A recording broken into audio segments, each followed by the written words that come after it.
The story begins with a father and daughter who were climbing the Troll Mountain in Norway's western region during their vacation. When they reached the top, Tobias told his daughter Nora about the old stories of massive trolls that once roamed the world freely but were turned into stone statues. Tobias believed these trolls were still hidden and could one day return to life. Nora felt curious, but 20 years later as she grew up, her belief in magic and mystical powers faded. She only trusted modern science and became an archaeologist, a scientist who studies ancient bones and remains to uncover past truths. After 6 months of hard work, she finally made a remarkable discovery and decided to celebrate with her friends. Meanwhile, the construction of a metro route in the mountains was ongoing, with engineers carrying out continuous explosions despite objections from local people. As they reached a deep cave, they heard a strange sound, and suddenly the ground started shaking violently. Before they could react, they saw a terrifying creature. Panic spread as they tried to escape, but falling rocks trapped them inside. News reached the military base, and the army immediately sent aircraft to capture images and assess the situation. The Prime Minister, along with her advisor, rushed to the scene and met the Minister of Defense, who informed them that at least 50 people had lost their lives. The Prime Minister was shown footprints in the captured images, making Andreas suspect they belonged to a gigantic creature, but his concern was ignored. Meanwhile, as Nora celebrated, a military helicopter arrived. A soldier stepped out and informed her that she was urgently summoned for a meeting with the Prime Minister. As soon as Nora received this information, she wasted no time and decided to board the helicopter to head toward the military base. Upon arrival, Andreas took her to a room where all the high-ranking officials, including the Prime Minister, were present. So far, based on the available information, everyone believed that the incident was caused by the release of toxic gas. However, Nora did not agree with this explanation. Friends, if you are watching this video, don't forget to like the video and subscribe to the channel. After looking at the gigantic footprints visible in the pictures, she also felt that some ancient creature had possibly come back to life. Andreas had some thoughts as well, but he didn't find it appropriate to share them in front of everyone. On the other hand, the government officials found Nora's claim to be a joke. According to them, it was impossible for an ancient creature to have survived for centuries. If it had, then what had it been eating all this time? Why didn't it die? Just then, a computer expert named Sigrid entered the room. She presented a video of the incident, which she had managed to obtain with great difficulty. As soon as the video played, everyone in the room was shocked. The footage showed a 150-foot-tall terrifying monster. This video was clear proof that a colossal creature was freely roaming in Norway's mountains. Meanwhile, in a village named Leska, an elderly couple was spending their time peacefully when suddenly, they heard a roaring sound. A few seconds later, all the objects in their house started shaking violently. They thought it was an earthquake, so they quickly hid in a secret room inside their home. Once everything calmed down, they came out. However, their entire house was destroyed. The surrounding area also presented a scene of destruction. Meanwhile, Nora had decided to investigate this incident thoroughly. After receiving approval from all the officials, the Prime Minister appointed her as a scientific advisor. As soon as the meeting ended, Andreas informed Nora about the incident in Leska. Upon hearing this, both of them boarded a helicopter and set off toward Leska. On their way, they had a long conversation. During this time, Andreas asked Nora why she had chosen to become an archaeologist. In response, Nora said that she had loved nature since childhood and always wanted to understand the world around her better. She also told Andreas about her father, Tobias. Nora explained that her father used to take her to the mountains when she was young and tell her ancient stories. Unfortunately, he became so immersed in those tales that he lost his connection with the real world. His mental state became so deteriorated that he had to be admitted to a psychiatric hospital. Seeing the destruction in Leska, both Nora and Andreas were shocked. During this time, they met Captain Christ, who was supervising this operation on behalf of the military. The captain told them that after causing havoc in Leska, the gigantic creature had moved 2 miles ahead, but then it suddenly vanished. The army made an intense effort to locate it, but there was no trace. It felt as if it had magically disappeared into thin air. After that, Nora and Andreas spoke to the elderly couple, who were terrified during the incident. Since they had spent most of their time hiding in their secret room, they didn't have much information. However, the elderly woman said that she had heard a terrifying roar that felt exactly like a massive beast was about to attack them. But this information was not sufficient to reach a conclusion, so Nora decided to examine the area herself. During the investigation, she noticed a strange odor, which eventually led her to a gigantic footprint. Nora immediately began analyzing it, but despite multiple attempts, she could not find any biological sample that could reveal the truth about this creature. Now that there was no other option left, Nora finally decided to seek help from her father, Tobias, who was living on a remote mountain at that time.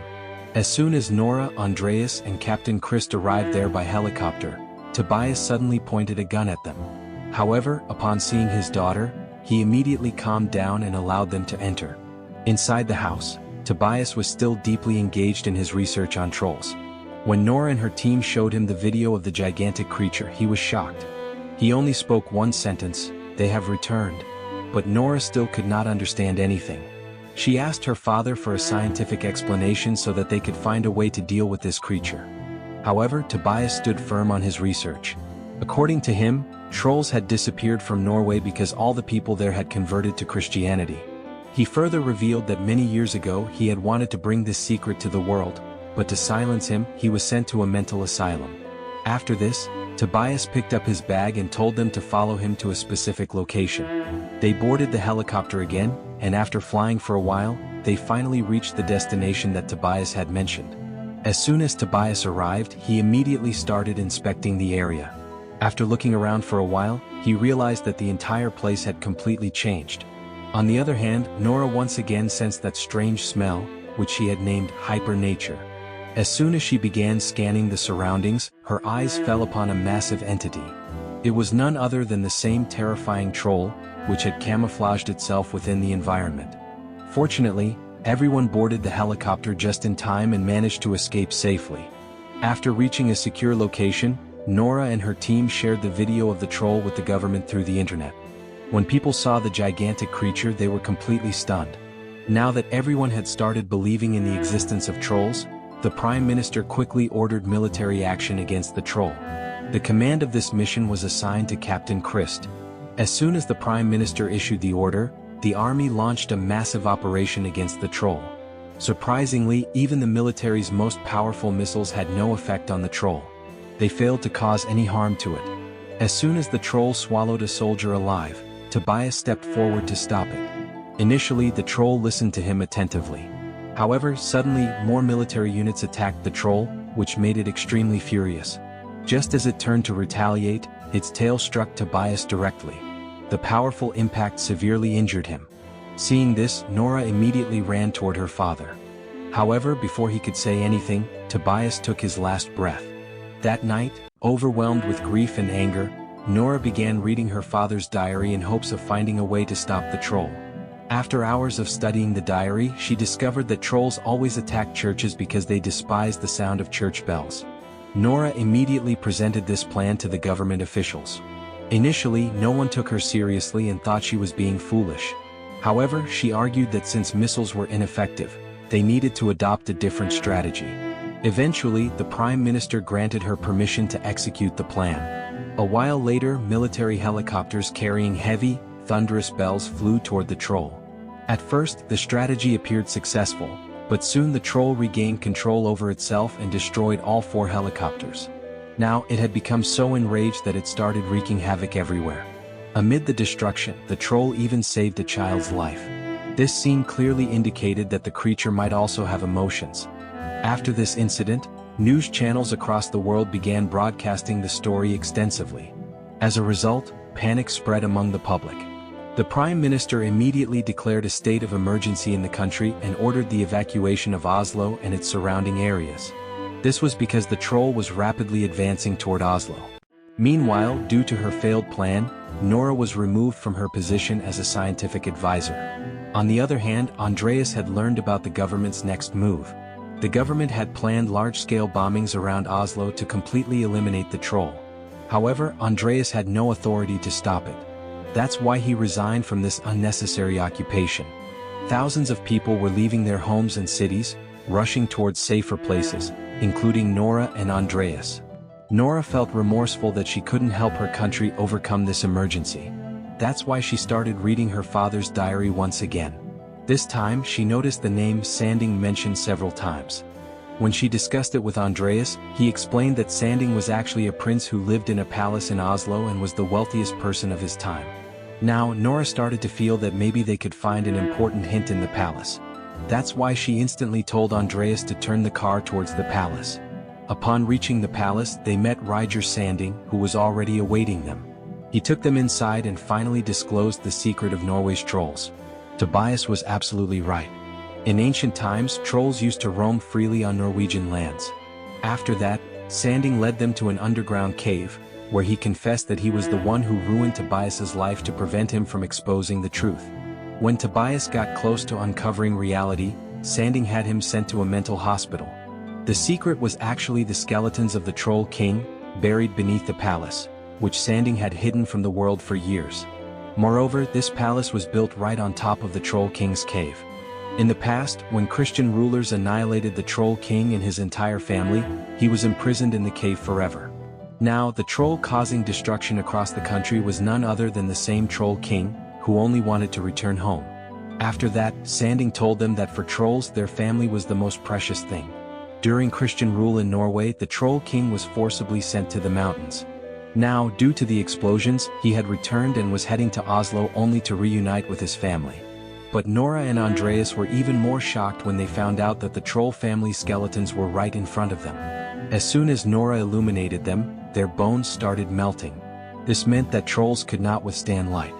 Afterward, Sanding handed over the Queen's most cherished crystal to Nora. Then, Nora immediately called Captain Christ and informed him about the plan to capture the Troll King and attack him with light. To make their plan successful, Nora and Andreas needed several large lighting devices.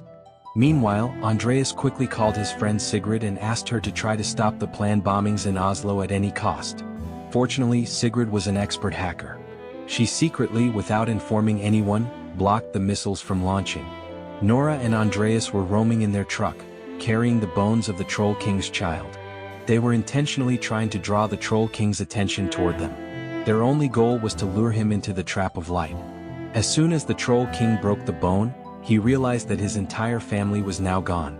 Thinking about this, he became even more furious. Meanwhile, in the military camp, Sigrid was caught red-handed while hacking. However, at that very moment, the general also understood her point and decided to cancel the bombing plan. This was because a large number of civilians were still present there, and they could have been killed in the explosions. Finally, Nora and Andreas somehow managed to bring the Troll King into the trap of light. As soon as he stepped into the spot, Captain Chris and his entire team turned on their lights together. Now their plan had succeeded. Slowly the Troll King started to weaken. But as Nora watched him struggling in pain, her heart changed. She began turning off the lights one by one because she did not want to kill him. However, by then it was already too late. At that exact moment the sun rose. As soon as the sunlight fell on the Troll King, he became even weaker and collapsed onto the ground. Then he gradually turned into stone. While everyone was celebrating the Troll King's death, Nora and Andreas felt an unusual sadness in their hearts. They were now haunted by the thought that there might be more trolls left in the country. Just then the Prime Minister arrived. She was so impressed by Nora's bravery that she couldn't find the right words to praise her. But her smile clearly reflected her happiness. A few days later, what they had feared happened. Suddenly, several stones started to move. Then, another troll was ready to bring destruction upon the people of Norway. Friends, if you enjoyed the story, don't forget to like the video and subscribe to the channel. Thank you. See you in the next video.